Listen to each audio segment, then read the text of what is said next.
Friends, మీకు మీ బిజినెస్లో growth కావాలి అనుకుంటే కనుక మీరు ఏం చేస్తారంటే ఒక పీస్ ఆఫ్ పేపర్ తీసేసుకొని దానిపైన ఢాగ్మా అని ఇలా రాసేసి దాన్ని రోల్ చేసేసి అంటే ఈవినింగ్ అన్నమాట 6 to 7 లేదా 7 to 8 మధ్యన దీన్ని ఇలా రాసేసుకొని ఫోల్డ్ చేసేసి బయటికి వెళ్ళి బాల్కనీలోకి వెళ్ళి దీన్ని ఏదైనా ప్లక్కర్తో కానీ దేనితోనన్నా పట్టుకొని మ్యాచ్ స్టిక్స్తో దీన్ని ఫైర్ చేసి వదిలేసేయండి.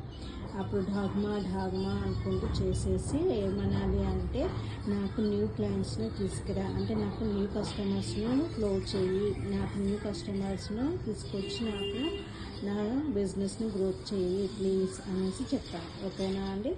నా ఛానల్ని లైక్ చేసి సబ్స్క్రైబ్ చేసుకోండి ఫ్రెండ్స్. అలాగే మీకు ఇలాంటి ఎన్నో అద్భుతమైన రెమెడీస్ కావాలి అంటే మీకు 3 days రెమెడీస్ క్లాసెస్కి అటెండ్ అవ్వండి. ఫీజు వచ్చేసి 666 అండి. థ్యాంక్ యూ అండి.